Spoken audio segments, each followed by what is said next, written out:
대구는 고향이 안동이어도 대구는 이상하게 잘 못 오게 되더라고요. 그냥 부모님 안동에 계셔서 안동 왔다가 다시 가버리고 안동 왔다가 가버리고 하니까 멀었는데 오늘 이렇게 와서 여러분 뵙게 되게 반갑습니다. 그다음에 2013년에 2년 동안 매일신문에 영화평을 연재했었는데 참 즐거웠었습니다. 많은 분들이 응원에 해주셔서 주시고 정말 반갑습니다. 오늘 같이 이런 이야기를 해보도록 하겠습니다. 제가 처음 여기 컨택 받고는 가족을 가지고 이야기를 달라고 해서 어떤 이야기를 할까 하다가 이렇게 좀 연세 있으신 분들이 오실 줄 모르고 그냥 이제 해방 이후 한국 영화에 나타난 가족의 변화 이런 식으로 했는데 그걸 제가 2월달에 5월을 넘겼습니다. 2월달에 넘기고 나니까 너무 올드한 영화를 하는 게 아닌가 그런 생각이 들어서 그리고 그러면은 젊으신 분들이 재미없어 할 수 있겠다. 그래서 뭔가 새로운 걸로 재미있게 이야기하면서 옛날 영화와 같이 하면서 가족을 이야기하면 좋지 않을까 싶어서 천만 영화라는 어떤 기법을 한번 잡아봤습니다. 이걸 하면서 한국 영화로 플래시백으로 돌아가서 이런 이야기를 왔다 갔다 하도록 되었습니다. 천만 영화는 뭐냐면은 한 영화가 1000만 명 이상의 관객을 동원한 영화를 이야기합니다. 대구의 수준이 높으니까 여러분 다 알고 계실 거잖아요. 모르셨구나. 농담입니다. 제가 이 고민을 하는 게 인터스텔라라는 영화 때문인데요. 이 영화를 혹시 못 보신 분들 계실까봐 예고편만 잠시 보도록 하겠습니다.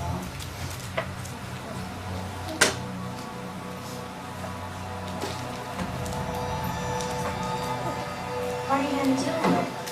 Make it something socially responsible to do. Can't we just let it go? I think he's went out of that, man. All right, man, let's mask up. Like the rest of us.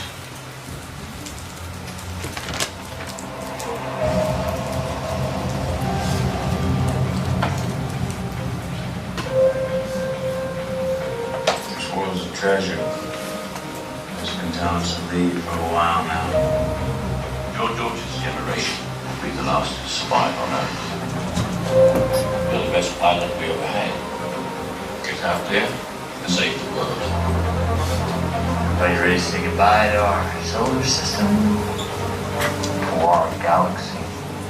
Here we go.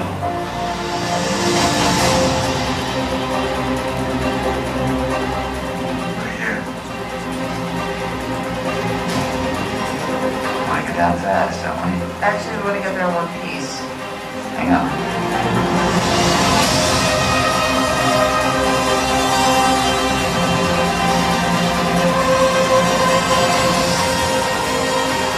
Your mission, our mission does not work if the people on Earth are dead by the time we pull it off. Well, we got this far, farther than any human in history. No, not far enough. Make it count.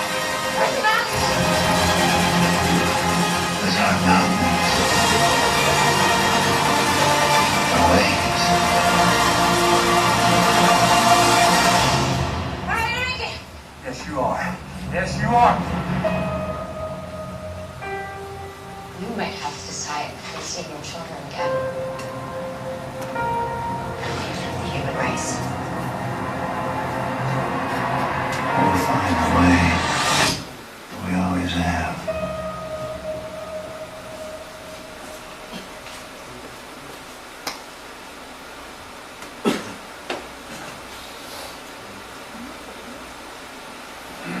그냥 계속 영화 보고 싶으시죠?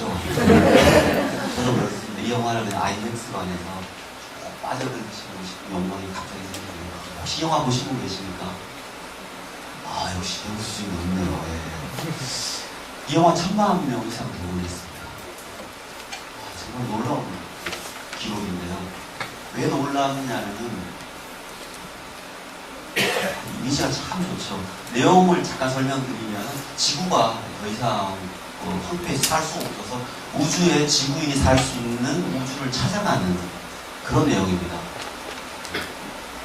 이게 왜 이상하냐면 제가 작년에 연구년이라서 미국에 있었습니다. 미국에 있어서 이 영화 개봉 시점에 한국 영화 개봉 시점과 거의 만났습니다. 시간차일 뿐이에요. 그런데 미국에서 이 영화가 크게 흥행하지 못했습니다. 3,561개 스크린. 전체 36,000개 중에 한 10% 내외를 차지했죠. 한국은 2,300개 중에 1,300개를 차지했습니다.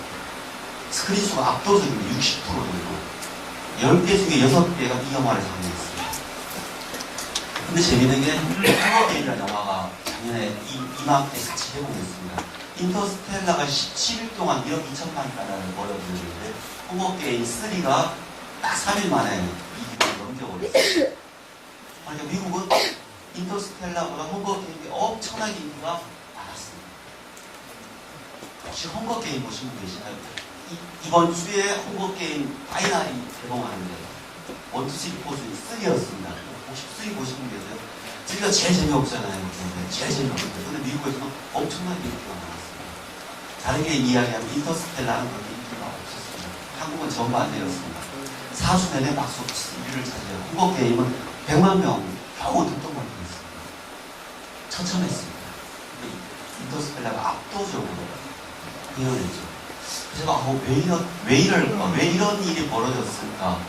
전 세계적으로 인터스텔라가 이렇게 흥행한 나라가 어디에 또 있을까? 찾아보니까 딱 한 나라 더 있어요. 어떤 나라인지 아십니까? 차이나라는 나라 있잖아요. 차이나 나라 있죠. 굉장히 고급 일본인데 전혀 중국입니다. 중국하고 한국만 이렇게 압도적으로 되겠습니다. 그래서 크리스토퍼 놀란 감독이 놀래서 중국 갔습니다. 가서 공항에서 인터뷰하고 그랬어요. 근데 한국에 안 왔죠. 거기서 한국 관객들에게 그 인사만 했죠. 그래서 인터스텔라가 왜 이렇게 유행할까? 국내 그 당시 언론을 찾아보니까 한겨레에서 이런 기사를 냈더라고요. 40대 아버지가 과학 공부의 일환으로 자식들과 함께 관람했다. 이걸 관람하면은 전체 만환경을 사주고 별을 보고 과학 공부를 이렇게 하는 거다라고 공부시켰다. 뭐 이런 얘기예요. 그래서 이 영화 보신 건 알겠지만 어렵잖아요. 그죠? 수준이 높으시니까 다 이해하기 되게 어렵습니다. 그래서 인터스텔라를 보기 전 반드시 알아야 할 과학 이론 부분에서 그래서 막 외워가지고 막 하는 거예요. 아버지가 애를 데리고 공부 일환으로 했다. 그런데 정말 그런가 의문이 들었어요. 정말 그것 때문에 1,000만 명을 과연 넘길 수 있는가? 인터스텔라의 나라가 저는 미국이 아니라 오히려 한국이 아닌가 그런 생각이 들었습니다. 미국은 그렇게 많이 안 맞습니다. 왜 그런가 하면 인터스텔라가 가장 어려운 게 난해한 이론이 등장합니다. 그 안에 굉장히 복잡한 현대 과학기술이 막 들어가 있습니다. 그래서 이야기 따라가는데 쉽지 않습니다. 상대성 이론이라는 이론이 있습니다. 아인슈타인, 블랙홀 이론, 중력 이론, 굉장히 복잡하게 들어가 있어요. 이걸 위해서 영화 제작자가 캘리포니아 군대, 이걸 칼 페이라고 그러거든요. 포항공대를 포스테이라고 그러잖아요. 포스테이, 칼 페이가 이름을 따온 거죠. 세계 최고의 공대입니다. 세계 학교 순위 따질 때 베스트 10에 반드시 들어가는 학교. 서구에서 스탠포드가 들어가서 최고의 학교. 이쪽 교수들이 직접 제작도 하고 투자도 하고 자문도 했습니다. 그래서 상대성 이론 최고의 학자, 블랙홀 최고의 학자, 중력 이론 최고의 학자들이 들어가서 같이 시나리오를 개발했습니다. 굉장히 과학적이죠. 물론 이게 과학적이라고 반드시 그렇게 되는 건 아니지만 최소한 최대한 그렇게 보일 수 있도록 시나리오를 짰습니다. 그런데 그렇게 하다 보니까 미국 내에서도 어떤 이야기를 하냐면 이 영화의 과학적 개념 때문에 인간 드라마가 사라져버렸다. 너무 복잡한 과학 이론을 쭉 따라가니까 영화를 도저히 이해를 못하겠다는 얘기예요. 제가 그래서 미국 영화를 보고 무슨 말인지 도무지 몰라서 블루레이를 샀습니다. 블루레이를 사면은 그 과학 이론, 인터스텔라의 과학 이론이라고 60분짜리 스페셜 피처가 있습니다. 그래서 3번 봤습니다. 도대체 저게 뭔가 3번 봐도 잘 모르겠더라고요. 제가 인문학을 해서 그런지 너무너무 복잡했어요. 그래서 뭐 상승 이론 그 과학자가 나와서 이건 뭔데 영화에 어떻게 되는 이게 이럴 수도 있고 아닐 수도 있고 막 이야기를 하는데 너무 모르겠어요. 그리고 그 이야기를 듣고 다시 인터스텔라를 봤는데 역시 이제 어렵더라고요. 최근에 마시온이라는 영화 있잖아요. 마션이라는 영화가 사실 저는 이제 그 인터스텔라나 마션이나 그래비티가 3부작이라고 생각하는데요. 옛날에 SF는 우주에서 막 괴물 만나고 싸우고 그랬잖아요. 근데 그래비티부터는 그런 게 아니잖아요. 그래비티 보신 분 계시죠? SF라고 얘기하는데 사실 SF라고 하기가 굉장히 애매해요. 사이언스 픽션이 아니라고 얘기하는 거죠. 거기에 공상과학 뭐가 있냐? 우주에 갔다가 파편 띄워서 집으로 돌아오는 내용밖에 없는데, 근데 그만큼 현실적인 이야기를 넣었다는 거죠. 여기도 과학 법칙은 들어갔지만은 공허한 외계인이나 우주전쟁 이런 게 안 나온다는 거죠. 마셔도 마찬가지입니다. 화성에서 지구 복귀 프로젝트잖아요. 물론 거기에 뭐 땅에서 농사 지을 수 있냐 없냐 다른 별개의 문제고 이런 식으로 되는 거죠. 근데 특히 이 영화가 그런 과학 이론을 많이 쓰다 보니까 휴먼 드라마 자체가 많이 죽어버렸다는 거죠. 그런데 이 영화를 한국에서는 1000만 명이 봤습니다. 저는 기본적으로 한국에서 1000만 명이 보는 것은 불가능하다고 생각해요. 그리고 그렇게 되면 안 된다고 생각해요. 그래서 1000만 명 영화 한 편보다 300만짜리 영화 3편, 4편 나오는 게 훨씬 좋다고 생각해요. 왜 그런가니까 다시 말씀드리겠습니다. 1000만 영화는 기본적으로 5천만 중에 1000만이 봐야 됩니다. 상식적으로 생각해 보십시오. 5천만 중에 1000만이 극장에서 본다는 거. 이게 가능한 건가? 숫자적으로. 근데 이렇게 보면 그럴 수도 있겠다 하시겠죠? 이제 우리나라 어떤 나라입니까? 불법 다운로드의 소문입니다. 극장에서 볼 때 정말 필요할 때 그냥 극장에서 보지 나머지는 기다립니다. 어떠겠지. 우리 학생들도 물어보면 계속 기다려요. 그 다음 이게 정말 문제죠. 주 소비층은 10대 후반에서 40대까지입니다. 이런 얘기 하시면 여기는 지금 화내시겠지만 50대 이상 분들은 1년에 한두 번 극장 많이 가시지 않습니다. 저희 부모님 시골에 지금도 계신데 평생 극장 안 가세요. 기독교인이셔서 가끔 뭐 그런 영화, 기독교 영화 하면 단체 관람으로 가시고 그 외에는 안 가요. 제가 막 영화 보라고 얘기하셔도 바쁘다 그런 얘기하고 전혀 안 보시죠. 안 보십니다. 그러면 10대 후반부터 40대까지 하면은 인구 거의 3,500만입니다. 그 중에 1000만이 모르면 3명 중에 1명 꼴같습니다. 극장도 잘 생각해보면은 예를 들면 대구는 극장이 많잖아요. 근데 경북은 그다음 도시가 그렇게 많지 않죠. 대구 빼고 그다음 큰 도시 뭐 김천, 군위, 포항, 안동 뭐가 있죠? 영주, 상주에 극장이 있나요? 웅정에 극장이 있나요? 제가 볼 때 없을 것 같은데. 없을 거 있어요? 예천에는 극장이 없습니다. 없습니다. 네. 봉화 극장 없습니다. 영도 극장 없습니다. 극장은 점점 대도시로만 몰립니다. 더 심하게 이야기하면 강원도 같은 데로 가면은 극장 있는 도시가 강릉, 춘천, 원주 이 정도 동해까지입니다. 왜 극장은 없습니다.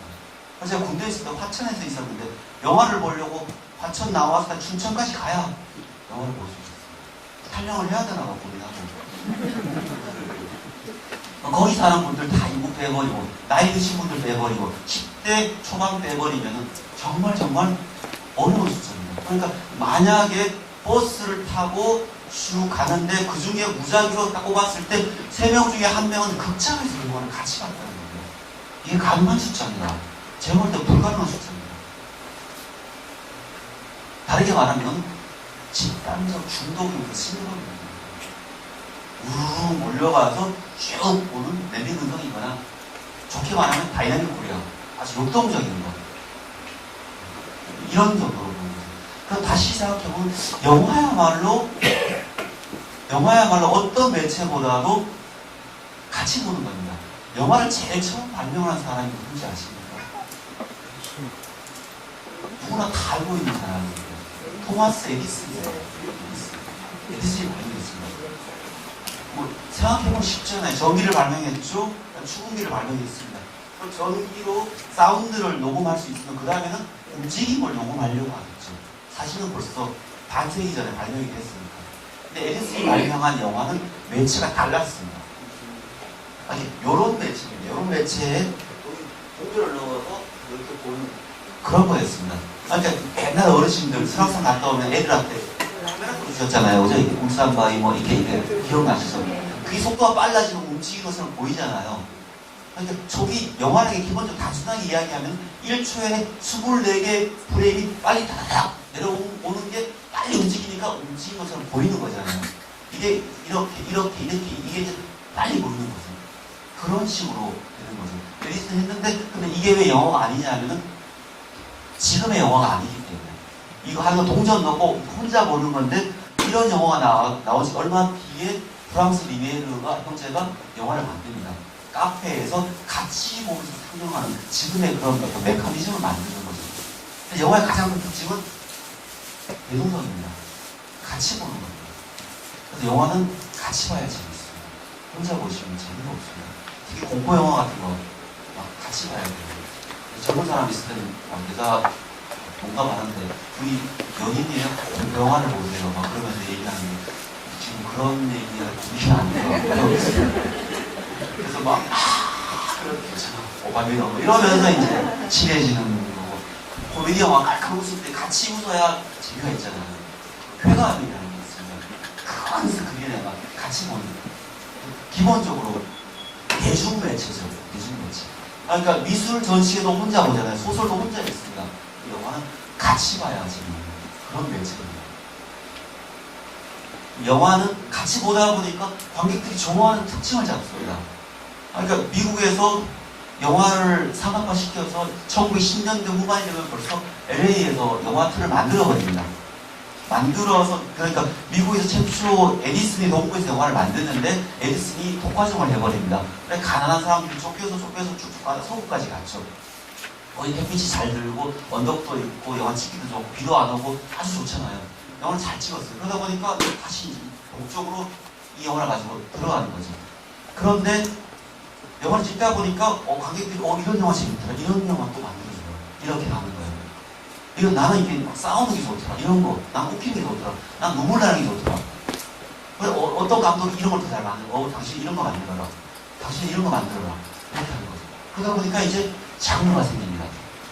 그러니까 초기 헐리우드가 형성될 때 영화는 돈이 되는구나를 눈을 떴고 그럴 때 뭐 어떻게 돈이 되냐 사람들을 보게 할 수 있나 했을 때 이야기구나. 어떤 이야기를 좋아하는가 어떤 패턴화된 이야기를 좋아한다.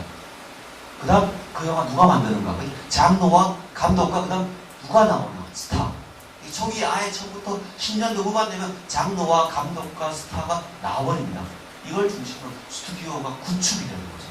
대부분 어르신들 영화를 보실 때 그렇잖아요. 어떤 장르를 좋아해서 보거나 감독을 좋아해서 보거나 스타를 좋아해서 봅니다. 우리 아버지는 시성일 씨를 되게 좋아했어요. 특히 시성일 씨 강씨라고 되게 좋아하셨어요. 제가 시성일 씨 몇 번 만나봤는데 이 사람 별로인 것 같은데 아니라고 아직 장르입니다. 장르는 관객과의 약속이잖아요. 이런 여성들이 멜로드라마 좋아하면 이런 눈물 나는 남자 사랑을 좋아하면 그걸 만들어주는 거죠. 그래서 기본적으로 그런 영화는 잘 만들면 500원, 600만 갈 수 있습니다. 그런데 장르의 한계가 있죠. 더는 못 가죠. 왜? 멜로드라마는 주로 여성들이 좋아하지만 남자들은 싫어해요. 액션 영화 남자 좋아하지만 여성은 싫어합니다. 그럼 장르는 기본적인 관객은 모을 수 있지만은 그걸 넘어설 수는 없습니다. 그래서 장르 영화 하나만 가지고는 천만 영화 절대 불가능합니다. 그러면 영화의 또 특징이 뭐냐면 결국은 제일 어렵게 불특정 다수와 소통해야 됩니다. 그 영화를 누가 볼지 몰라요. 기본적으로 제작사들은 이 영화 타겟이 누구냐를 잡습니다. 대부분 10대 영화, 20대 초반, 20대. 지금은 이제 영화가 30대, 40대까지 많이 갔습니다.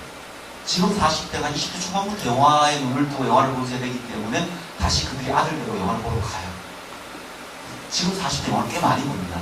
그래도 불구하고 타겟을 누구에게 둘 것인가를 봅니다. 젊은 사회들 지금 막 대박 났잖아요. 첫 주에 300만 들었습니다. 첫 주에 300만 들면 두 번째 주에 500만 갑니다. 500만, 두 번째 주에 500만 가면 그다음 세 번째 주에 700만 갑니다. 그러면 이제 1000만 영화 바로 볼 수 있습니다. 제가 볼 때는 이 영화 1000만 가기 어렵습니다. 왜? 그것도 강동원의 힘입니다. 네. 심한 얘기 자꾸 나오죠. 강동원의 힘입니다. 그러니까 10대 후반부터 30대 초반까지 강동원이 나오기 때문에 그 영화를 보러 갑니다. 근데 물론 영화 잘 만들었어요. 좋죠. 그 외에 다른 그 무엇이 있어요. 그게 뭐냐? 이따가 다시 이야기하겠습니다. 제가 이렇게 얘기했는데 그 영화 좀만 들어버리면 제가 더 이상 이런 얘기 못하는데 결국 그 안에 뭐냐면 우리 사회에 식당 의식이 있다는 겁니다. 누구나 공유하는. 그러니까 천만이 되려면 10대부터 60대까지 누구나 다 알 수 있는 그 무엇이 영화 속에 들어야 된다는 거예요.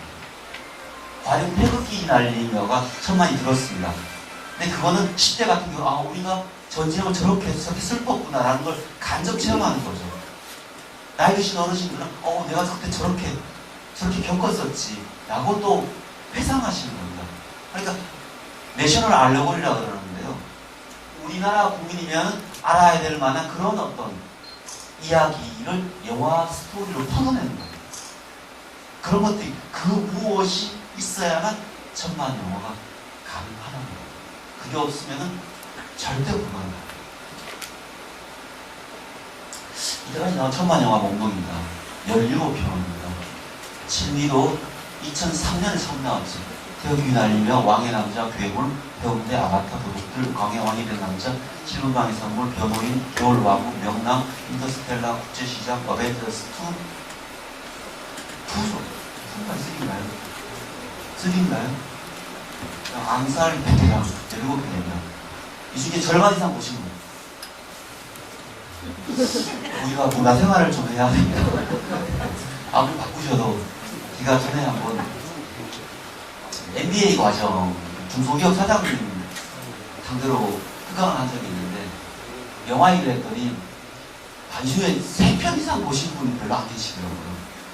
그래서 제가 아니 그렇게 바꾸시면 안 된다고 자녀들이 무슨 고민하는지 회사원들이 무슨 고민하는지 아셔야 된다고 그리고 사회 트렌드를 읽으시면 최소한 이런 영화는 보셔야 된다고 트렌드를 엄청 못 보신 거라 그랬더니 막 눈이 싸해지면서 아주 완전히 있습니다. 이런 영화들이 나왔어요. 그렇다면 과연 이런 영화들 안에는 그 무엇이 있길래 과연 불루한만 천만을 동원했는가? 당장 보면은 외국 영화와 한국 영화 비율이 어떻습니까? 압도적으로 많죠. 4편이죠. 4편만 외국 영화입니다. 나머지 13편이 한국 영화입니다. 또 한국 영화, 미국 영화, 한국 영화 밀리잖아요. 천만 영화에서는 압도적으로 많아요. 왜 그럴까요? 우리가 공감할 만한 그 무엇을 영화 속에 녹여놨기 때문이죠. 자, 그럼 그게 무엇인가 하는 이야기를 지금부터 이제 해보도록 하겠습니다. 최동훈 2편이죠. 도둑들하고 암살. 윤재균 2편입니다. 해운대 국제시장. 최동훈 감독 이 암살을 만들면서 제작을 최동훈 감독 부인이 했어요. 안수현 대표가 했죠. PD가. 최동훈 감독이 제작, 시나리오, 감독 다 했죠. 이 말은 제작을 자기가 했기 때문에 돈도 자기가 벌었다는 얘기, 시나리오 자기 썼기 때문에 자기가 시나리오를 받았다는 다 둘이 합쳐서 한 60억 정도를 가져간 것 같아요. 되게 부러워요. 네. 김한배 감독 명랑에서 1,700만 자기가 만든 제작사에서 했어요. 대학원 다닐 때 하나님 선배였는데 정말 친했던 선배예요. 정말 친했어요. 우리 고민하면서 시나리오 쓰고 막 같이 오크션 영화 찍고 했는데 연락이 안 돼요. 연락이 안 돼요. 저는 전화도 잘 안 돼요. 전화하면 비서가 받아요. 그냥 끊어버리고 기분 나빠서. 지금 언제부터 그랬다고 이사해야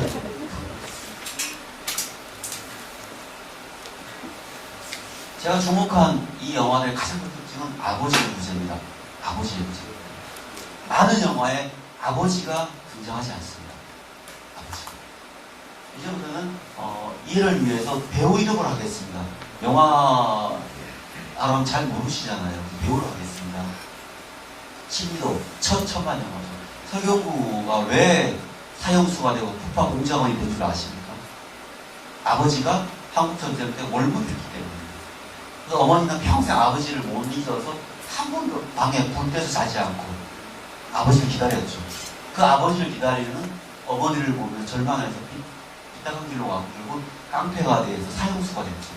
그래서 안성기가 가서 북한 공작으로 해라. 그러니까 가겠다고.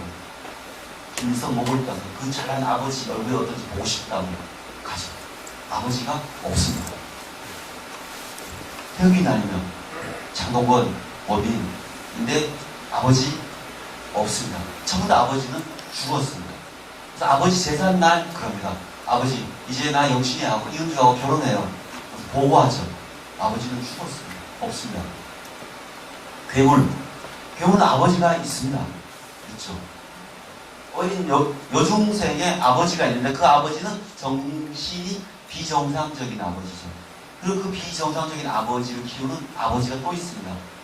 그런데 그 아이의 아버지가 잘못했기 때문에 그 아이의 아버지가 죽죠. 겨울에 죽고 좀 혼자 남은 그 아이의 아버지는 딸을 살리려고 하지만 결국 마지막에 딸을 살리지 못하죠.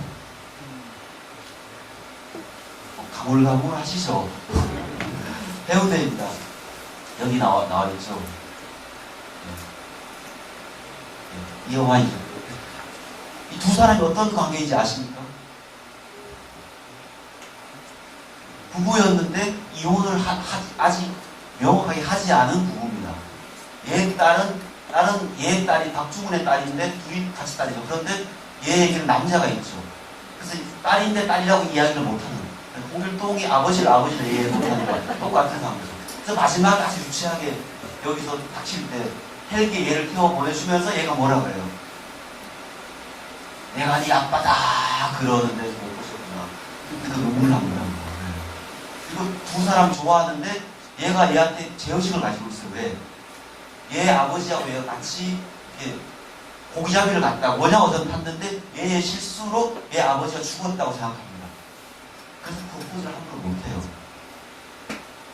얘 아버지는 죽었고 얘는 아버지가 있어도 아버지를 아버지라고 하지 못합니다. 존재하지 않습니다. 부재하거나 존재해도 아버지라고 이야기하지 못하는 도둑들. 최동훈의 영화는 많은 부분 복수의 영화잖아요. 범죄의 재구성. 결국은 복수하는 겁니다. 형을 자살하게 만든 사기꾼에게 복수하는 거죠. 타짜.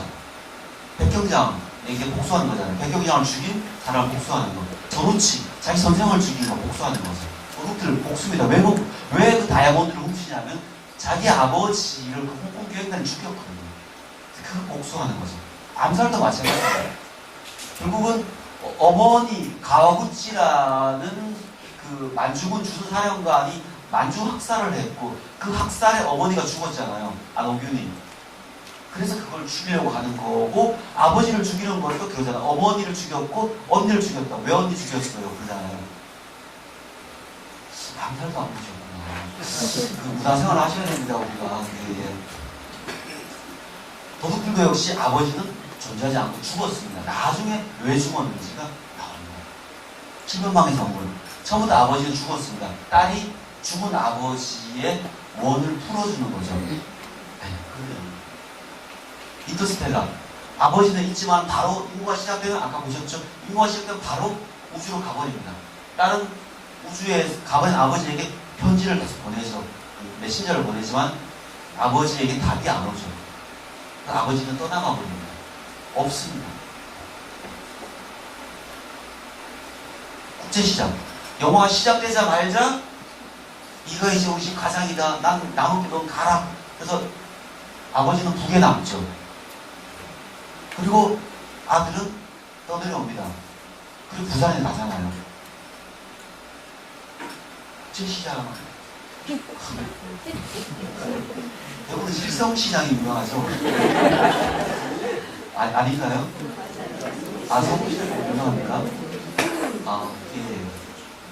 대구는 서울시장이 유명한 참, 이 대구는 부산에 비해서 영화적으로 참 척박한 곳 같아요.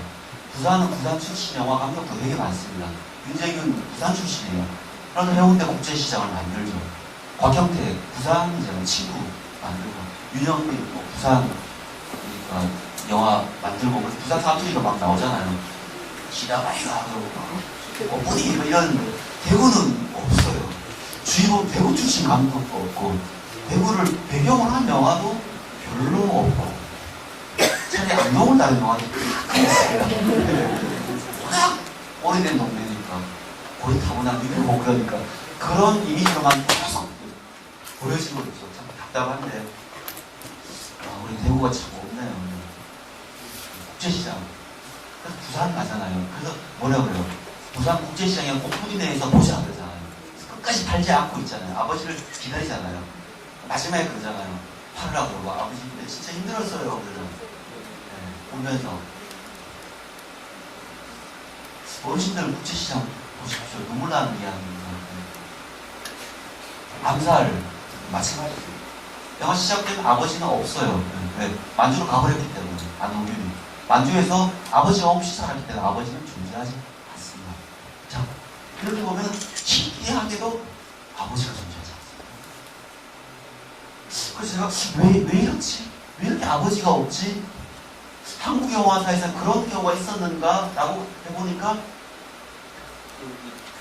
책자에는 나오는 얘기인데요. 30년대 중반에서 40년 초반에 조선영화, 일제강점기 조선영화에 아버지가 이렇게 비슷하게 나옵니다. 이때 미봉, 어화, 청춘의 십자로, 군용열차, 수험료, 신청, 지연배우, 반도의 뭐 전혀 모르시는 영화죠. 네, 아실 필요 없습니다. 영화 연구잖아. 영화들인데요. 이 영화는 청년세대 화려합니다. 이 영화는 기본적으로 어떤 배경이냐면 30년 중반에서 40년 초반에 무슨 사건이냐면 37년에 중일전쟁이 발생합니다. 중일전쟁이 발생하면서 일제가 만주를 점령했고 중일전쟁을 32년에 상하이를 점령하잖아요. 그리고 이제 중일전쟁이 일으켜서 본격적으로 중국하고 싸움을 하고 들어가죠. 그럴 때 조선을 병참 기지화로 삼습니다. 그리고 그때 이제 징병제가 나옵니다.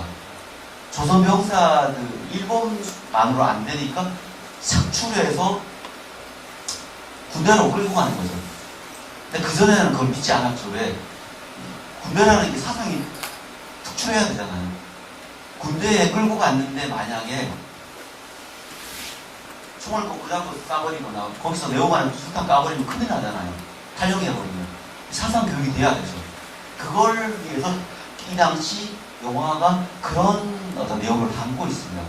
대동아 전쟁을 위한 어떤 이데올로기와 한국 시민이나 쉽게 말하면 매선일체를 담고 있는 거죠. 그럴 때 어떻게 담냐 하면은 새로운 세대에 대한 정책적 시대적 반영을 통해서 청년 세대의 이야기를 합니다. 청년 세대 이야기를 합니다. 이런 세대가 나름대로 초등학교, 그 당시는 소학교죠. 소학교에서 이제 국민학교로 바뀌려고 하는 시즌입니다. 이때가. 이럴 때 거기서 교육을 받았고 시대적 사명을 가지고 있고 이 시대적 사명으로 봤을 때는 지금은 대동아 공영권 시대다. 그러니까 미국, 유럽에서 독일이 문명에 꽂힌 프랑스가 독일을 점령하면서 그쪽으로 유럽도 어두워지고 이탈리아 그대로 있고 소련 파시즘화 되고 미국은 아직 개입 제대로 못하고 있고 이런 상황에서 말 그대로 아시아권, 동아시아는 일본, 만주, 중국, 조선, 대만, 인도네시아까지 모두 합친 거대한 동아시아 공영권의 주인은 일본이다. 그리고 내선일체, 내시와 조선은 같으니까 조선 젊은이들은 당연히 그렇게 나가야 된다. 이렇게 지원병 나가는 영화를 그린 겁니다. 이렇게 하면 이 젊은이들은 새롭게 깨달은 교육받은 신식 젊은이여야 되고 여기에 반대되는 구세대가 이제 사악한 아버지, 나약한 아버지로 그려져야 됩니다. 그래서 여기에서 아버지들은 한복을 입고 있습니다. 그리고 사악하거나 아니면 나약하거나 아예 죽었거나 그런 아버지입니다. 그래서 결국 젊은 세대가 앞으로 나가는 그런 이데올로기를 교육시키는 그런 영화에서 쉽게 말하면 친일 영화입니다. 이때 이런 영화에서 아버지들을 부재하게 그립니다. 그리고 또 찾다 보니까 60년 초반에 나오는 가족 드라마에서 아버지가 없어요. 아마 이 영화 보시면 이제 어르신들 많이 보고 나시는 거예요. 자, 이분 아시죠?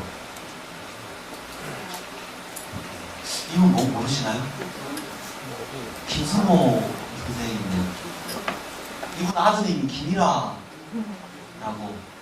최근 김이라 선생님 봤더니 뇌졸중 쓰러졌다 이러면서 굉장히 다리가 불평하시더라고요. 50년대 후반, 60년 초반에 가족들하고 로맨스 빠빠, 박서방, 서울의 시민이, 로맨스 그레이, 마구, 뭐 3등 과장, 이 많은 영화들의 아버지는 김승호였죠. 젊으셨을 때 영화 별로 안 보셨구나. 제가 문화원이나 이런 데 가면 이제 어르신들 많이 오시면 그때 일부러 이런 영화를 많이 주제를 가서 이야기를 합니다. 그런데 이런 영화를 특히 마구 틀어주면은 정말 좋아하십니다. 마구 틀어주면. 마구 아들이 신영균이잖아요. 신영균이고, 그 다음에 큰딸이 조미령, 그리고 막내딸이 철없는 딸이 어맹란, 이고 거기서 생긴 어떤 가족 문제. 김승호 선생님을 좋아하는 여자가 황정순, 그리고 어맹란을 좋아하는 남자가 황해예요.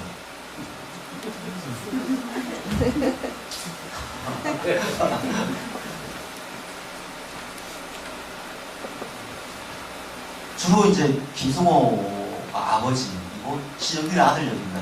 서울의 지붕이, 이 영화가, 저는 이 영화를 참 좋아해요. 이 영화 보고 있으면 60년대 초반에 서울의 풍경, 낮은 한옥집, 그러니까 그 당시 아직 삭막해지지 않은 어떤 사람들 사는 풍경들, 이런 것들이 잘 유머러스하게 잘 그려져 있습니다. 여기 이제 김승호는 한의사예요. 한의사. 시골 골목에 한의사고, 옆에 친구인 이 김희갑은 복덕방을 합니다. 복덕방. 그리고 옆에 허장강은 사주 관상을 보죠. 그리고 여기에 부인이 어디 갔나? 황정숙이 안 나왔네. 황정숙. 심은진. 부인은 한은진이고, 옆에 그 골목 술집의 주인 딸이 도문복입니다. 그리고 김승호의 아들이 신영균. 그리고 요 바로 큰딸이 최은희. 그 건너편 2층에 있는 양이사가, 이분 이름 뭐죠, 제가? 김주규입니다. 근데 두 사람이 서로 이제 좋아하죠. 좋아하는데 아버지는 양이사 때문에 한의사가 장사가 안 된다고 굉장히 싫어합니다. 이러면서 막 엎치락뒤치락하고 둘이 좋아하는데 또 말을 못해요. 술집 어머니 혼자 키운 딸이기 때문에 버릇 없다고 이 집에서 반대하죠. 이런 어떤 로맨스 이렇게 얽히고 이렇게 얽히는 사이에 있는데, 이런 상황에서 아들은 아버지 돈도 안 주고 하니까 집 나가서 둘이 나가버려요. 그리고 딸은 좋았다고 하는데 여기 얘가 시의원 선거를 나와요. 그러면 친구들 모르겠어. 쟤도 나가는데 너도 못 나가냐? 나갑니다. 나가서 완전히 돈 써서 떨어지죠. 그래서 떨어져서 안 되겠다 싶어서 유서를 써놓고 집을 나가버립니다. 그랬을 때 이제 방송에서 아버지 돌아오라고 얘기하고 이 아들이, 사위가 빚을 다 갚아주죠. 그리고 마지막에 결혼하는 걸로 해피해요. 모든 가족 드라마의 마지막은 환갑잔치나 결혼식이나 마부 같은 경우는 신영균이 고시 학교 가죠. 그래서 수업 앞 붙었냐? 그럼 중앙청 앞에서 눈이 너무 날까 붙었냐? 그러면 내 아버지 막 고생했다. 그러고 쫙 문 오를 때 중앙청 앞에서 쫙 그렇게 끝납니다. 이런 식으로 다 끝이 납니다. 말 그대로 가족들 사이, 세대 사이의 갈등 때문에 생긴 문제를 다루다가 마지막에는 파티로 끝나는 거. 그런데 이거를 잘 보면은 마지막에는 꼭 이제 이 박서방도 마찬가지죠. 이 마지막 이 세대가 아들 세대에게 양보를 해요. 마부 같은 경우는 이제 네가 고시 붙었고 네가 이제 집의 주인이고 나는 다쳤어요. 말을 부리다가 다쳐서 나 이제 못한다라고 물러나죠. 소리지붕은 마찬가지입니다. 이제 젊은 세대에게 주고 물러나는 거죠. 이 많은 영화는 대부분 물러납니다. 이거는 4.19 세대의 의지나 오일력에 대한 욕망입니다. 그러니까 4.19가 일어나서 얼마 안 됐을 때 만들어진 많은 영화가 보면 젊은 세대에 대한 어떤 희망, 세대교체 바람, 이렇게 많이 나타나요. 보일루트 초기에는 마찬가지입니다. 자, 그런데 그 아까 보신 천만 영화는 과연 그런 것들이었나? 다르게 이야기하면 세대 교체 때문에 아버지가 부재하거나 사라진 건가? 그렇게 보기에는 굉장히 애매한 것들이 많죠. 국제시장 정도는 할 수 있는데 국제시장도 세대 교체 때문에 사라진 게 아니라 아버지가 없어서 죽을 고생했어요. 그거잖아요. 아버지가 있었으면 내가 덜 고생했을 건데 그 얘기죠. 오늘 안 좋은 일 있으세요? 아니 또 아버지 얘기하니까 갑자기 또 아버지 생각나서 또 이렇게 향수에 빠지셨는데 저도 아버지가 지금도 그 농사를 짓고 계세요. 안동에서 가수원을 하는데 이제는 막 못하신다 못해 가면 이제 죽겠다 그러시면서 그만하세요. 그러면 그럼 어떻게 하나 그러시면 또 하고 그래서 제가 전화가 자주 와요. 사과 뭐 해야 되는데 와라 니가. 나 바빠요 아버지. 그럼 누가 하나 내가 하나. 가면은 진짜 죽을 것 같아요. 농사를 하면은. 아버지 내가 일단 얼마인지 알아. 내가 얼마나 비싼데 내가 이걸 못해요. 그러면 그럼 내가 할까? 안 할 수도 없고. 근데 원래는 이제 어머니가 그 전에 재작년에 위암 수술하시고 원래 또 넘어지셔서 엉덩이 뼈가 완전히 이제 뼈를 박으셔서 겨우 움직이시니까 원래는 이제 그러시더라고요. 진짜 이제는 못하겠다. 하세요. 이렇게 이 땅을 투입하나 할 수는 없고 남을 주려니까 내가 거의 공짜로 줘야 되고 어떻게 하나 그래서 그럼 남 주세요. 이번에 설날에 내려가면 무조건 남 주라고. 근데 진짜 형님 불러서 그냥 제가 사인을 해버려야 될 것 같아요. 하여튼 이런 고생하시는 이야기죠. 그런데 한편으로는 가만히 생각해보면 그 천만 영화는 세대 교체도 아니고 아버지가 나오지 않고 그래서 대부분 천만 영화는 비극적 분위기입니다. 거의 죽거나 비극으로 끝나거나 비극적 정서가 지배하는 슬픔이에요. 근데 한편으로 굉장히 이상한 게 어떤 영화, 몇몇 영화는 굉장히 강한 아버지라는 영광이 있어요. 절대적인 아버지, 거역할 수 없는 아버지. 대표적인 이 영화죠. 명망의 아버지는 어떤 아버지입니까? 나를 구한 아버지죠. 나를 구한 아버지. 자, 조심하시니까, 약간 주로하시니까 제가 또 못 보신 분들은 명랑 예고편을 예고편을 때 가서 명랑하게 보십시오.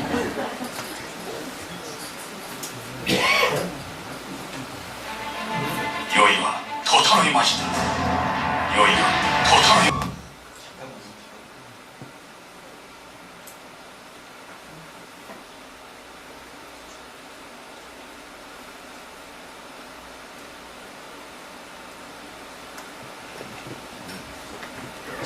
감회가 새로우시죠? 이 영화를 무려 1,700만 이상이 봤습니다. 극장에서. 극장에서. 너무너무 놀라웠습니다. 1,700만이면 우리나라 5,000만 중에 진짜 3분의 1입니다.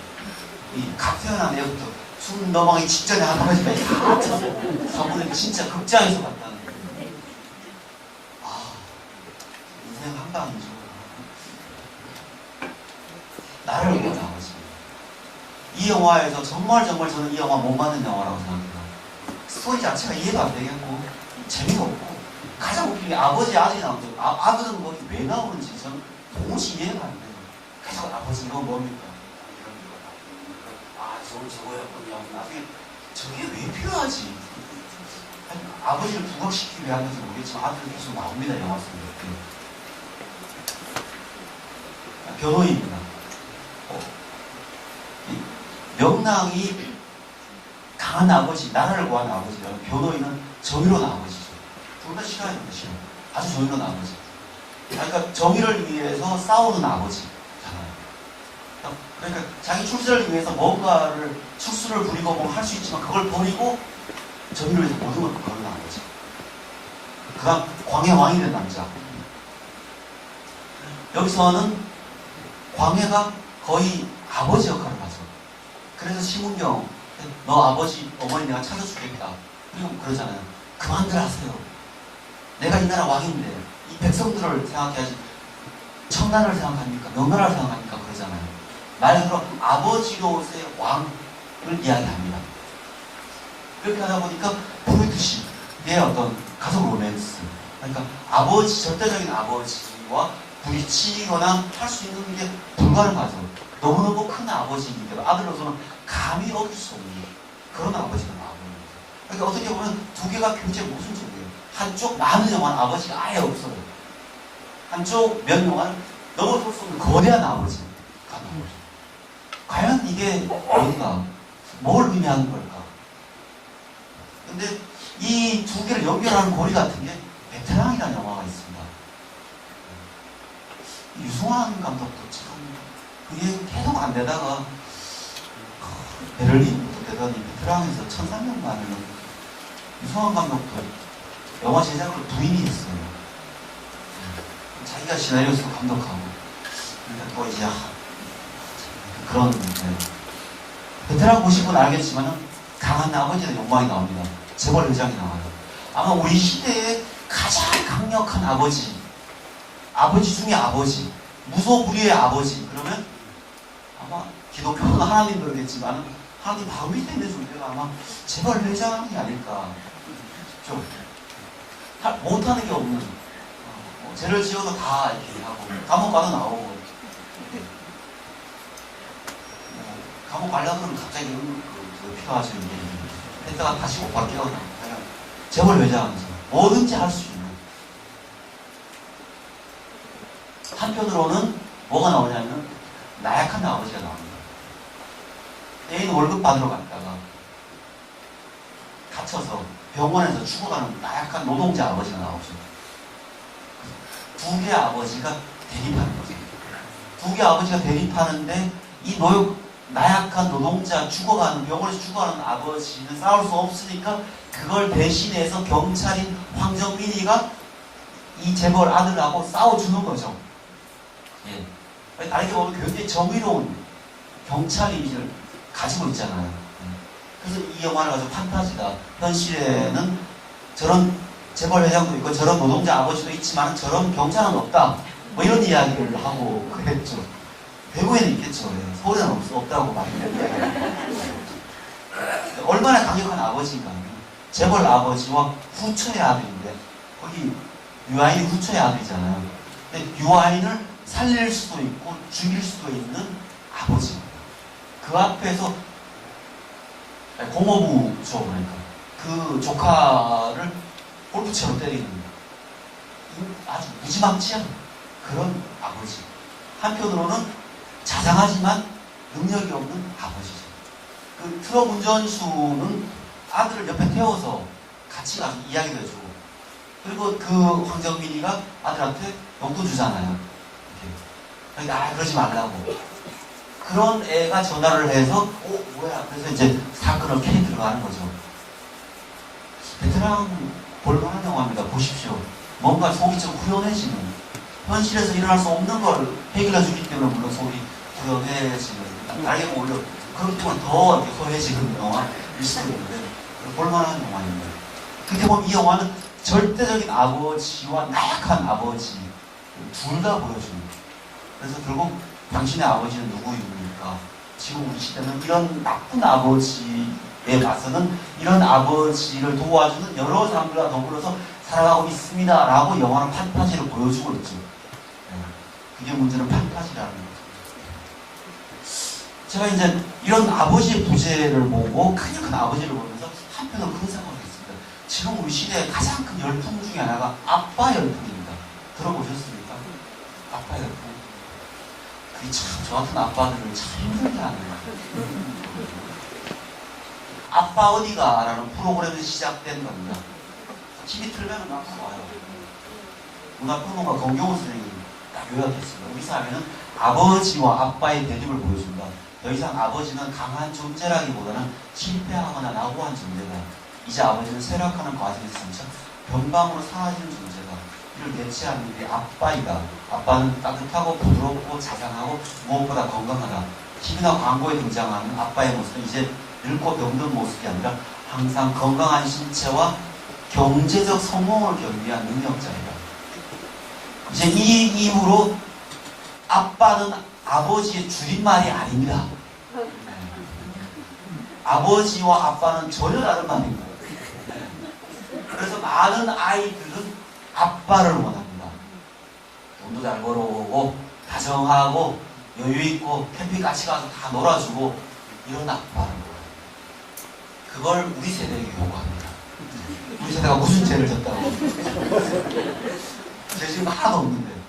캠핑 가면 이제부터 엄마는 놀고 있고 텐트도 아빠가 쳐야 되고 요리도 고기도 아빠가 구워야 되고 철수도 아빠가 해야 되고 야구도 아빠가 해줘야 되고 직장 돈도 아빠가 벌어와야 되고 아빠 주기는 아주 나쁜 녀석. 이제 TV가 계속 조정하고 있습니다. 천만 영화 속에 이런 아빠 열풍이 있는가 생각해보니까 없습니다. 딱 두 편이 비슷한 아빠가 나와요. 7번 방의 선물하고 괴물에 나옵니다. 근데 정신이 정상적이지 않아야만 될 수 있는 친구가 아빠입니다. 천만 영화 최소한 압니다. TV는 공짜로 보지만 영화는 8,000원, 9,000원 내가 돈 주고 보거든요. TV는 틀면 나오지만 영화는 틀면 나오는 게 아닙니다. 찾아가야 되잖아요. 영화 보러. 예약해야 돼요. 찾아가야죠. 돈 주고 봐야죠. 집에 돌아와야 됩니다. 투자를 해야 돼요. 그러려면 그만한 가치가 있어야 됩니다. 영화는 없으면 저는 아빠 열풍은 저건 헛된 거다. 그냥 웃기려고 하는 거지 저건 전혀 없습니다. 오히려 딸이 아빠를 미워합니다. 딸이 아빠를 미워해요. 딸보다 더 어리버리한 아빠. 이 아빠 때문에 이 아빠의 아빠가 죽어버리는. 그리고 이 아빠가 좀 발견했지만 결국 딸을 못 살리는. 이렇게 되어버려요. 그래서 결국 아버지도 없고 아빠도 없습니다. 천만 영화는. 그럼 뭐가 있는가? 상식적으로 아버지도 없고 아빠가 있으면 뭐가 있어야 돼요? 집에 어머니가 있어야 되죠. 왜? 어머니는 언제나 우리를 기다리는 모성의 존재라는 게 집이잖아요. 아빠한테 문 들었을 때 엄마가 괜찮아 이렇게. 요즘 반대죠. 엄마한테 문 들어 아빠가 괜찮아 이렇게 되는 이런 집이잖아요. 저도 고향 그러면 어머니가 떠오르죠. 집이라는 게 모성이잖아요. 돼지고 모성이고 아늑한 품이잖아요. 정서, 평안 이런 단어는 아빠가 아니죠. 아버지가 아니죠. 어머니잖아요. 이런 어머니가 나와야 되는데 이런 어머니가 존재하지 않습니다. 아버지를 기다리거나 죽었거나 떠났거나 생사를 알 수 없는 어머니입니다. 실미로 아버지만 기다립니다. 아들 신경 쓰지 않습니다. 벽이 날리면 말을 못하는 어머니입니다. 아예 말을 못합니다. 괴물. 처음부터 애를 낳고 떠나버렸습니다. 7번 방에서 뭐 애를 버리고 떠났습니다. 도둑들 아예 존재하지 않습니다. 인터스텔라 죽었습니다. 국제시장 있지만은 생활의 모든 짐을 장남한테 맡깁니다. 그런 어머니. 결정하지 않는 어머니. 명랑 아들은 나오는데 안 나와요. 어머니. 변호인이 그나마 가장 정상적인 어머니가 나오는 영화인데 여기서 어머니가 다정하거나 그러지는 않습니다. 암살 어머니 죽었습니다. 베테랑 어머니가 회장 어머니는 안 나오죠. 근데 노동자 어머니 나오는데 역할이 없어요. 정말 어머니가 멍하게 나옵니다. 이렇게 나오지 않습니다. 그럼 정말 의문이잖아요. 아버지는 부재하거나 아빠가 없고 명령을 강한 아버지가 나오면 그럼 어머니가 없거나 떠났거나 죽었거나 이러면은 그럼 영화는 도대체 뭘 보여줍니까? 결국 어머니를 부각하지 않음으로써 오히려 아버지의 부재를 더 어머니가 아버지가 없는데 어머니가 너무 다정스럽게 해버리면 갈등이 없죠. 끝나버립니다. 아버지의 부각을 더 나타내기 위해서 어머니를 존재하지 않게 합니다. 그렇게 생각해보면 많은 천만 영화는 비극입니다. 비극입니다. 거의 죽거나 슬프게 끝납니다. 이 천만 영화의 정서는 기본적으로 실미로 다 죽죠. 태극기 죽죠. 죽어서 찾아가는 거잖아요. 괴물 죽죠. 해운대 다 죽죠. 도둑들은 죽었죠. 7번 방 죽었죠. 인터스텔라 죽을라 그러죠. 다 그런 겁니다. 그리고 아버지의 부재와 그로 인한 슬픔 이것들이 슬픔의 분위기 더 나은 비극과 결합된다는 거예요. 근데 흥미로운 거는 강한 아버지라는 욕망을 받은 영화는 명랑은 전 세계에서 가장 압도적으로 이긴 전투잖아요. 13척으로 330척을 이기고 어마어마한 전투인데 영화 분위기 어떻습니까? 아까 예고편 보셨잖아요. 이게 승리한 전투 분위기입니까? 여기서 이순신이 어떻게 나와요? 꿈속에 봉군 안발을 하면 지왕이처럼 나오잖아요. 안 나오는 거 아니죠? 영화를 공부하다 보면 그나마 좋은 게 힘들 때 영화를 보면서 위안을 많이 받을 수 있어요. 도피를 할 수 있고 위안을 받을 수 있고 영화 되게 좋습니다. 영화 좀 많이 보십시오. 아이고 우리 오늘 안 보시는데요. 굉장히 분위기가 굉장히 슬픕니다. 전투에 이기고 나서도 그 이기고 만큼 난리 나 있는 그런 분위기가 아니에요. 이기고 나서 그냥 먹을 수 있으니 좋구나. 그럼 끝나버려요. 더 이상 없는. 아주 비장한 분위기예요. 변호인 정의를 위해서 결국은 엑사우드 마지막에 다 변호사들이 다 해주잖아요. 근데도 분위기는 굉장히 비장하죠. 비장한데 해피엔딩이 아니래요. 광해 그렇게 강한 아버지가 나오지만 그 아버지는 결국 가짜 아버지잖아요. 그 가짜 아버지이기 때문에 진짜 아버지가 왔을 때 그는 도망가야 되죠. 그를 죽이려고 따라오잖아요. 쫓겨가야 되는 아버지의 신세가 되는. 그리고 그가 보호하려고 했던 딸은 그를 보호하기 위해서 결국 죽죠. 굉장히 비장한 겁니다. 그래서 기본적으로 천만 영화가 되려면은 비극이어야 됩니다. 비극. 우리가 한해 정서가 복받쳐서 그런지 코미디는 많이 들어봐야 3,400만 더 못 듭니다. 정말 그 아이러니한 게 저는 어릴 때 제가 안동에서 고등학교를 다녔는데 시골에서 살다가 고등학교를 가려고 안동 시내에 처음 나왔습니다. 그때 이제 극장을 처음 가봤죠. 그때 80년대 중반입니다. 그때 홍콩 노화와 한국 에로 영화가 같이 동시상영 많이 할 때였습니다. 저도 인생을 거기서 배웠습니다. 무릎과 무릎 사이 그 많은 영화들에서 삶이란 저런 거구나 이런 걸 배웠었는데 근데 그런 에로 영화들이 많이 들어가야 300만입니다. 1000만 영화 택도 없습니다. 들지 않습니다. 이렇게 그 1000만 영화는 쉽지 않습니다. 쉽지 않습니다. 여전히 아들과 아버지 관계에 멀어지는 비극입니다. 그렇다면 비극을 왜 이렇게 다루는가? 왜 비극에 이렇게 치중하는가? 영화를 보고 났을 때 우리가 해피엔딩이 기분 좋잖아요. 즐겁게 나올 수 있잖아요. 근데 비극이면 뭔가 찝찝하잖아요. 아무래도 나오면서. 근데 왜 그런가 했을 때 보니까 아리스토텔레스가 2,400년 전에 이야기했더라고요. 비극의 3대 요소는 연민과 두려움과 카타르시스야. 연민은 뭐냐?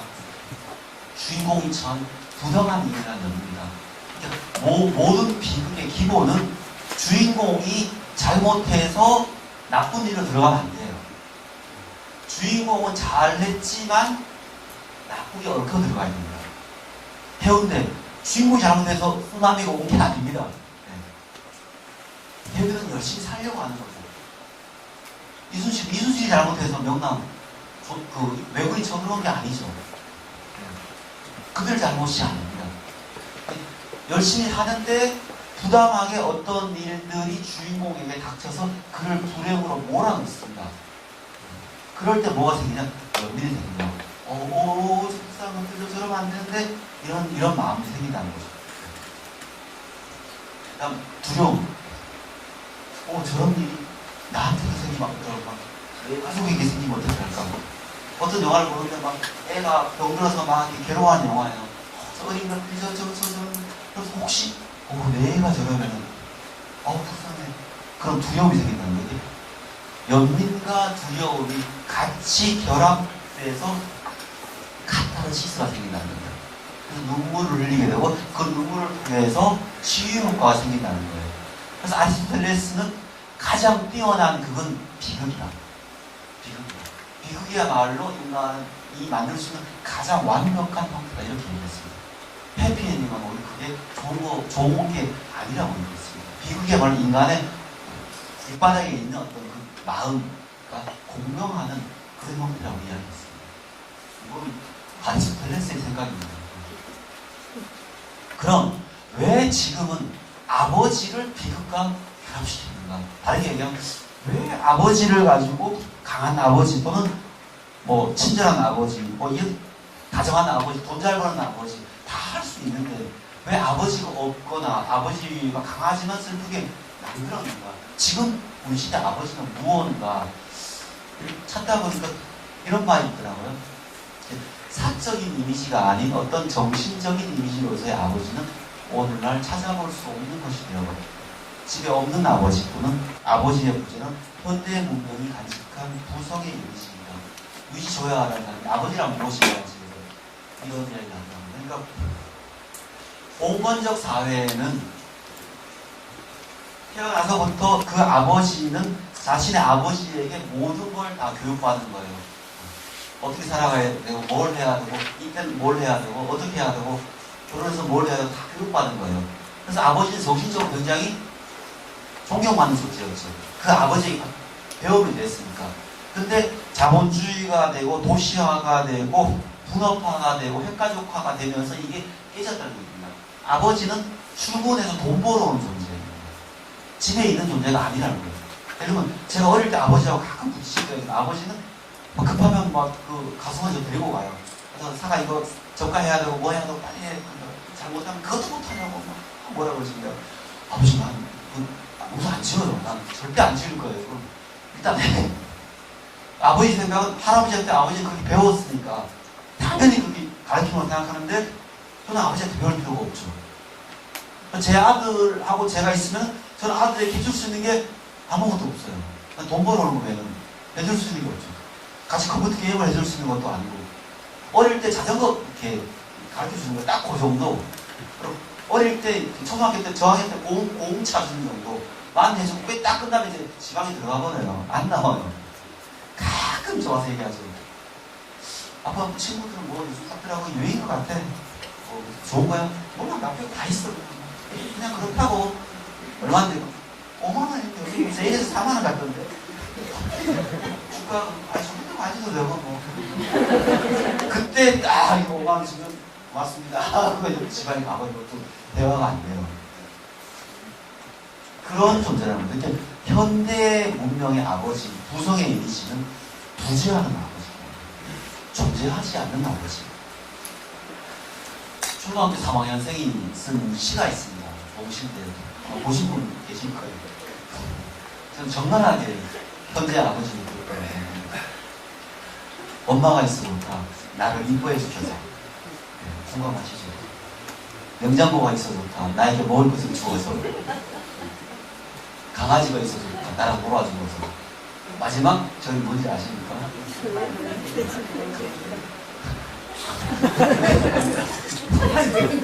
걔는 아무 이상하게도 아빠는 왜 있는지 모르겠어요. 초등학교 3학년이 왔었거든요. 이게 현대의 부성의 이미지입니다. 옛날에 어르신들이 그 아버님께 물려받았던 정신적 이미지, 가르침 받았던 그 모든 것들이 지금은 이제 완전히 사라진 이미지예요. 그러니까 우리 사회에 아버지는 이제 존재하지 않습니다. 그 부재하는 거를 이런 영화가 보여주고 있다는 거예요. 우리 둘째가 초등학교 3학년입니다. 자기는 미국 갔을 때 제 옆에 있는 선배가 넌 아빠가 좋아 엄마가 좋아 초등 3학년 때 뭐 고민스러운 질문이지만 그래도 엄마가 더 낫지 않나 저하고 많이 놀아줘요. 아빠도 좋지만 그래도 엄마가 된 거예요. 너 그러면 엄마만 있으면 살 거야? 뭐 못 살 것도 없죠. 그런데 그 선배가 그러면 네가 입고 있는 옷 맛있는 건 누가 해줘? 아빠가 돈 못 버는데 했더니 아빠가 있어야겠네요. 이런 이야기가 그 얘기를 엄마가 집에서 해줘야 돼요. 우리 엄마들 해줘야 됩니다. 엄마들이 안 해주고 계속 아빠는 술만 먹고 큰일이야 그러니까 애들이 그래 아빠 술만 먹고 그렇게 하고 집에 뭐 쿵쿵거리고 시끄럽고 일요일 잠만 자고 아빠는 왜인지 모르겠는데 이렇게 되는 거예요. 우리 어머니들이 얘기를 아빠가 참 고생하시고 아빠가 너를 보러 오고 아빠들은 너들이 잘 먹고 잘 살 수 있고 그 얘기를 계속 해줘야 돼요. 아빠 이거 오실 때도 왜 안 오시지? 막 기다려야 애도 아빠를 같이 기다려요. 저 인간은 또 늦네. 이 인간 그러는 애도 이 인간 안 오나 엄마? 안 오니까 이렇게 될 겁니다. 이제 와이프한테 꼭 얘기해요. 애들한테 아빠 얘기를 잘해라. 불만 있으면 나한테 얘기해라. 애들한테 얘기하지 말고. 그래서 진짜 아빠 열풍이 참 우리 세대는 힘들게 해요. 신자유주의 시대의 아버지상은 어떤가 한번 보겠습니다. 그러니까 자본주의화가 되면서 벌써 서구에서는 아버지는 존재하지 않는다라고 이야기했어요. 정신적 이미지로서의 아버지는 없다. 이게 옛날에 저만 해도 아버지 뭐라 그러면 감히 대꾸를 어떻게 해요? 그랬대요. 대꾸 못하죠. 군대 갔다 와서 그때부터 약간 이제 대꾸를 했죠. 그냥 대꾸 못해서 바로 해버리는데 이게 안동 정말 문제 있는 집안이에요. 아우. 지금 이제 아버지가 오히려 제 눈치를 가끔 보세요. 이렇게. 아, 이제 아버지 진짜 늙으셨구나. 이런 생각이 들어서 참 서글퍼요, 가끔은. 아버지는 문화적인 구성물이고 사회의 사물이고 무닥번호라는 건명한 선이 한 얘기는 저는 100% 공감합니다. 아버지라는 게 기본적으로 아버지 역할과 이미지가 다 긴 역사라 보면 다 구성물입니다. 어떨 때는 아버지가 강한 이미지였고 어떨 때는 약한 이미지였고 뭐 이어져 왔습니다. 사회적 구성물, 문화적 구성물이죠. 그러니까 인류가 살아오면서 긴 역사 동안 해왔던 그 모든 것들이 문화라면은 아버지 역시 문화적 구성물이에요. 뭐 어머니 역시 마찬가지이고 아들도 마찬가지죠. 그리고 그 사회의 산물인데 사회의 산물인 영화 속에 그려진 아버지는 더더욱 문화적 구성물이죠. 이걸 통해서 우리는 우리 시대를 이룰 수 있는 코드가 되는 겁니다. 가령 60년 초반에 김성호라는 이미지를 통해서 아 저런 가족 드라마의 옛날 올드한 아버지 세대는 저랬구나. 그래서 결국 세대 교체가 나왔구나 하는 것들이 그려지는 것처럼 마치 그렇게 되는 거죠. 그럼 지금 신자유주의 시대 아버지는 어떤가 하면 많은 부분 돈 벌어오는 기계에서 못 벗어납니다. 못 벗어납니다. 그런데 정신적으로는 옛날 같은 지위는 없고 돈은 벌어와야 되는데 근데 문제는 지위가 흔들리는 겁니다. 신자유주의 시대 이전에는 평생 직장이었고 어떻게든 돈을 열심히 벌어오는 그러니까 한 눈만 팔지 않으면 어떻게 자기 가족을 먹여 살릴 수 있는 그런 시대였는데 신자유주의 시대가 오면서 이제 그런 시대가 아닌 시대가 되어버립니다. 말 그대로 이제 45 되면 이제 잘리는 시대가 와버립니다. 50 초반까지 가면 이제 길게 갔다고 해버리죠.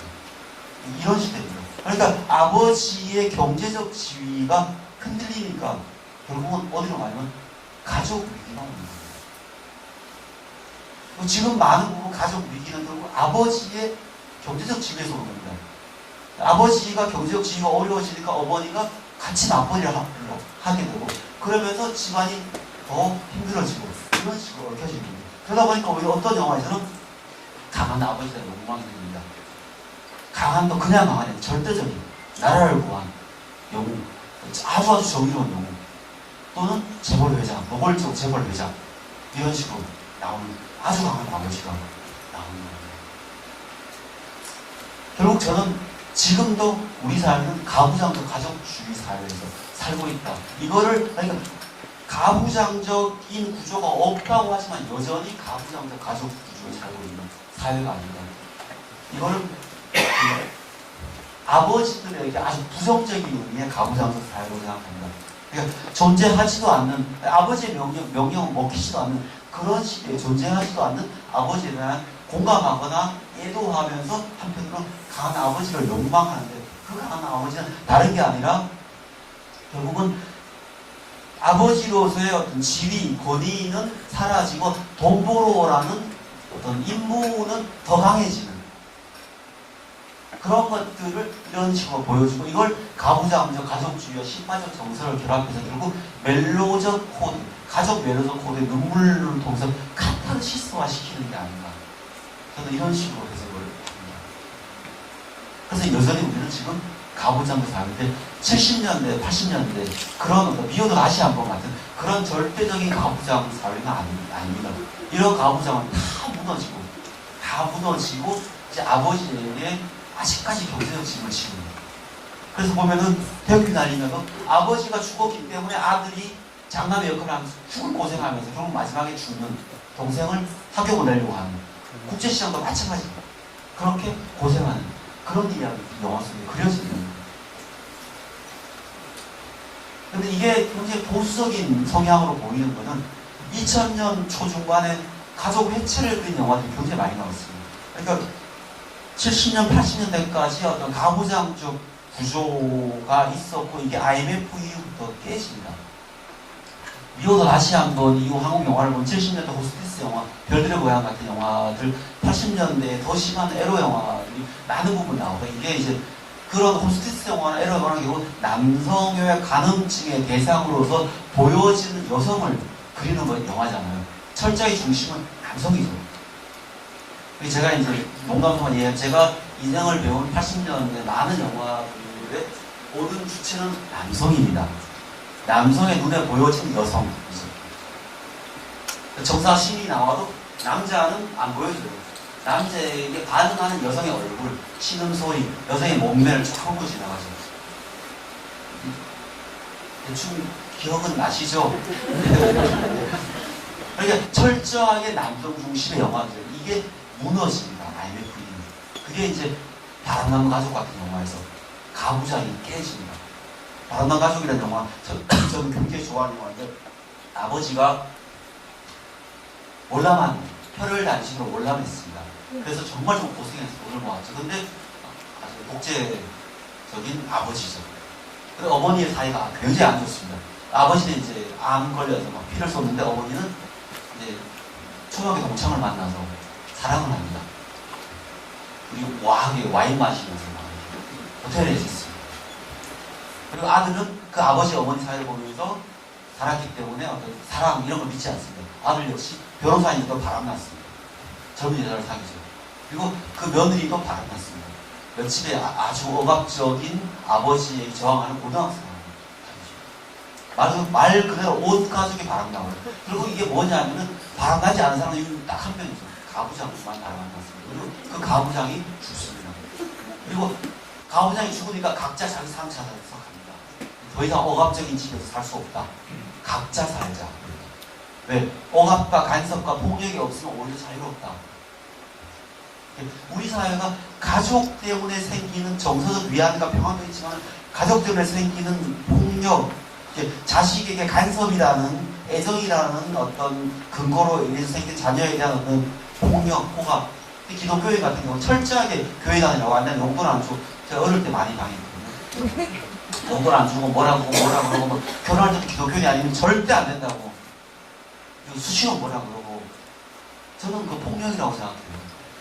그게 뭐 한 천국 간다면 그럼 뭐 가시면 되는 건데 왜 자녀의 종교까지 이렇게 억압적으로 하시는지 나는 저 교회 다녀야겠는데 어쩔 수가 없어요. 어머니 가실 때까지는 다녀야 되니까 어떻게 하겠어요. 뭐 자식들 놀려서 안 갈 수는 없죠. 매일 전화하는데 매주 저 교회 갔다 왔나? 이제 저 손자예요. 손자한테 오늘 안 갔는데요. 애기 바꿔라! 은혜로운 날 왜 그래요? 그러면 안 가도 은혜 많이 받았어요. 오늘. 그냥 그런 어떤 종교, 진로 이걸 해 이런 것들 그런 그게 아니라 진짜 아버지 육체적 폭력, 아버지가 술복하는 폭력 이 많은 것들이 가족에서 일어났잖아요. 그 가부장도 길썼어요. 그러니까 더 나가면 가부장이 나쁜 게 아니거든요. 더 나가면 가부장적 질서가 만연한 우리 사회가 나쁜 거예요. 그러니까 가부장 질서란 뭐냐면은 남성 한 명이 지배하는 가정의 질서고 그 질서를 이게 가족 이야기가 아니라 다 다른 분들 다 이야기 하셨죠. 이 이야기는.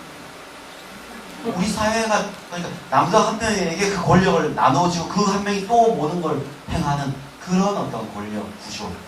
저는 장남이에요. 안동에서 이남 이녀 장남이 어릴 때부터 얼마나 제가 사랑을 받았겠습니까? 거기도 아버지 다음에 제 차지죠. 딱 잡으면 아버지가 다리 하나 그 다음 제 거죠.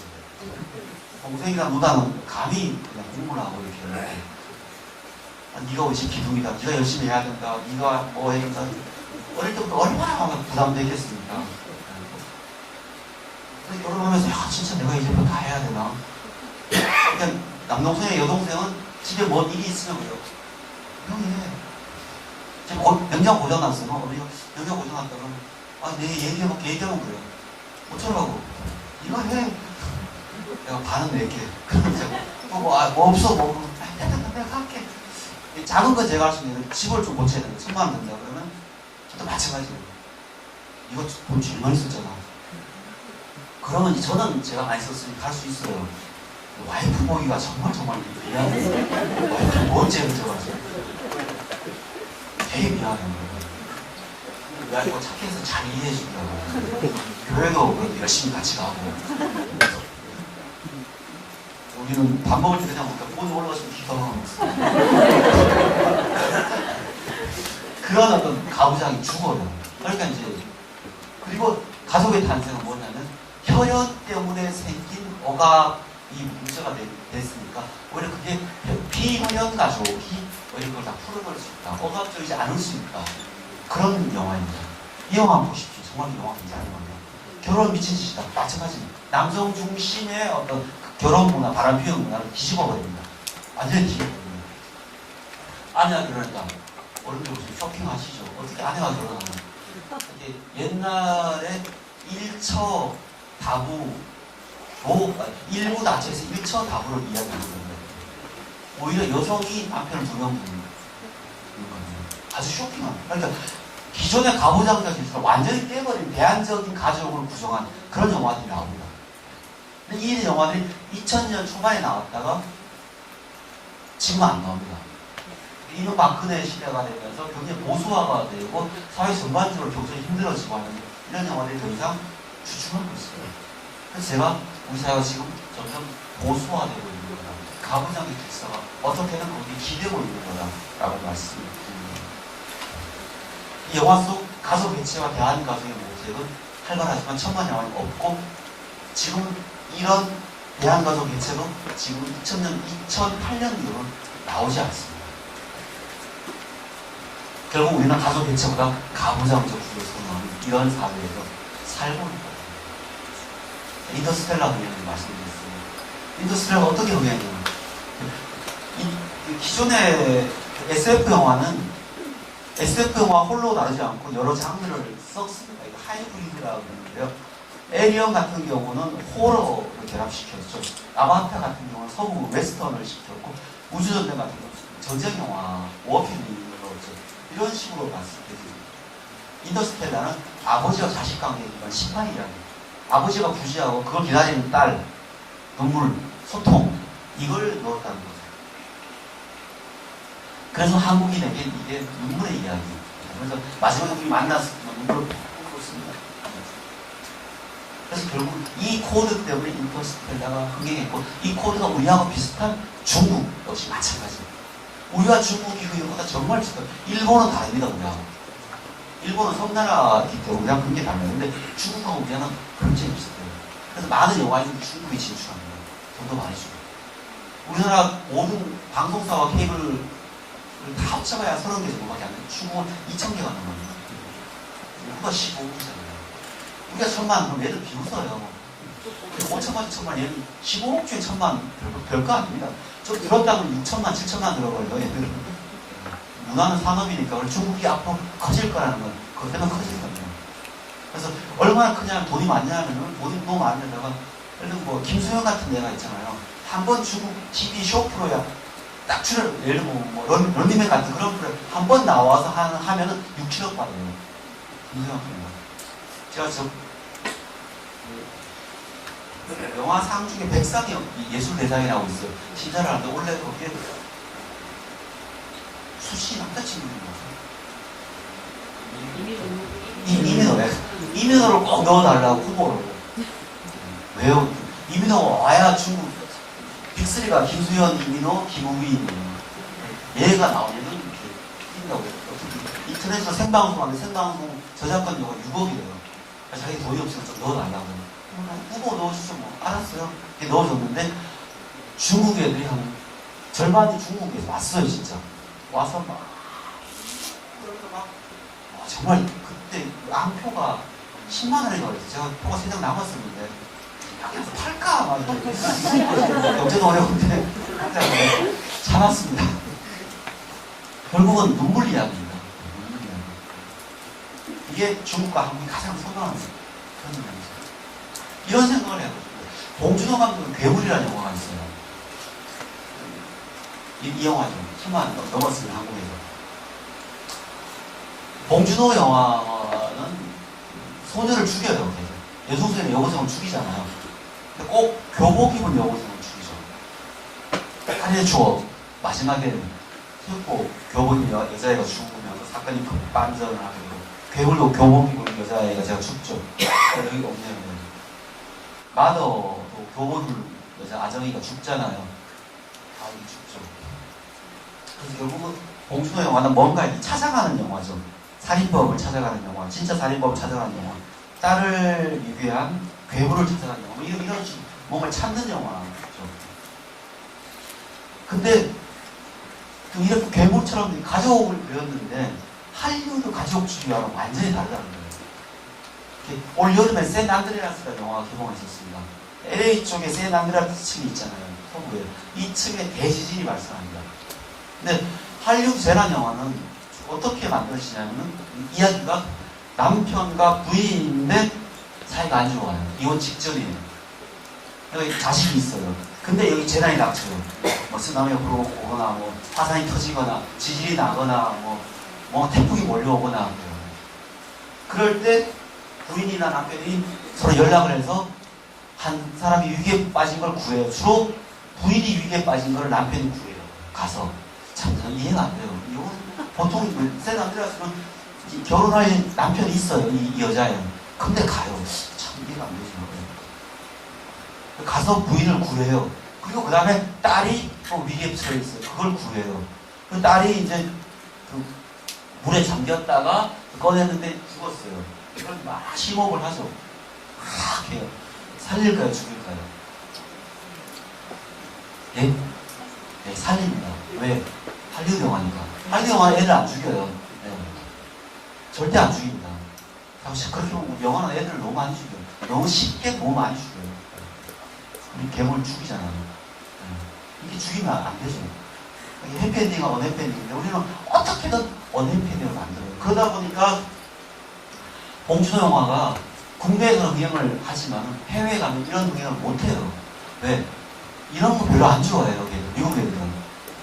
별로 안 좋아해요. 왜, 이 영화 왜 저렇게 어둡고, 왜 저렇게 슬프고, 왜 저렇게 죽이나, 이해를 못해요. 싫어해요. 그러니까 설국이 열차에서 마지막에 고화성, 똑같은 고화성이죠. 고화성이 설국이 열차에서 이름이 뭔지 아세요? 요나예요, 요나. 네, 요나입니다. 요나 누군지 아시죠? 성경에 나오는 거대한 물고기 뱃속에 들어갔다. 설국의 열차가 거대한 물고기라는 얘기예요. 그것이 나오죠. 그래서 소녀가 살죠. 그러면서 영화가 끝이 나잖아요.